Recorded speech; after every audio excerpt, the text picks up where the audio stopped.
Car దిగిపోవడం పక్క. బీజేపీలోకి పోతా, కాంగ్రెస్ లోకి పోతా, ఆ పార్టీలు మనయే, తప్పేముంది? గణతంత్ర దినోత్సవ వేడుకల్లో అంగుటి ఆసక్తికర వ్యాఖ్యలు. జర్నలిస్ట్ అడిగిన ప్రశ్నకు మనసులో మాట బయట పెట్టినావు. ఆయన ఉండడే, నేను చెప్తలేనా? ఆయన ఎక్కడ అధికారం అంటే అక్కడ బీజేపీకి పోయిండు అనుకో, మల్లారెడ్డి బీజేపీకి పోయిండు అనుకో, నరేంద్ర మోడీ గారు ఈ దేశానికి పెద్ద ఎత్తున అంటాడు, పెద్ద ఎత్తున అద్భుతాలు చేసిండు, ఆయన ఉండేపటికే దేశం ఇట్లుంది అంటాడు, ఇట్లా ఇవి బొట్లు పెడతాడు, కంకణాలు కడతాడు, ఇవన్నీ దేవుడు దేవుడు అంటాడు, ఇట్లా కంకణాలు ఊగుతుండగా చెప్తాడు ఇవన్నీ. ఒకవేళ బీజేపీలో కాంగ్రెస్ లకు పోయిండు అనుకో, ఇందిరమ్మ రాజ్యం ఆమె తెలంగాణ రాష్ట్రం ఇచ్చిన తల్లి సోనియా గాంధీ ఇట్లా చెప్పుకొస్తాడు. ఎటు ఉంటే ఆ పాట. అటు చంద్రబాబు నాయుడు ఏమన్నాడు ఒకసారి, నా దేవుడు నా రాజకీయ దేవుడు అన్నాడు.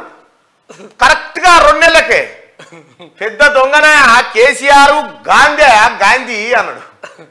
మల్లారెడ్డి తానున్న లలిత కళలు, ఆ భూషణో బీసనో ఒకటి పద్మశ్రీ అవార్డు కనుక ఉంటే ఒకటి కొట్టురి, ఎవరికి మల్లారెడ్డి కొట్టురి. ఇంత గొప్ప పర్ఫార్మర్ ఉండరు ఇక ఎవడెక్కడ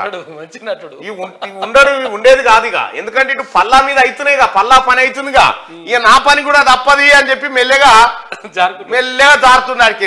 అయినా ఇడిచిపెట్టాం మల్లారెడ్డి, ఇడిచి పెట్టే ముచ్చటే లేదు నిన్ను.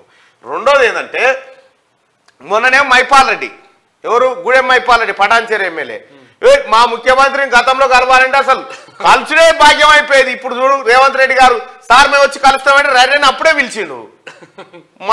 మా కేసీఆర్ కు రేవంత్ రెడ్డికి చాలా తేడా ఉంది, రేవంత్ రెడ్డి గొప్పోడని చెప్తా ఉన్నారు వాళ్ళే. ఇక కారు దిగిపోవడం పక్క, అటా ఇటా అనేది తెలుస్తలేదు. ఇంకా అయిపోయినా మల్లారెడ్డి కథ.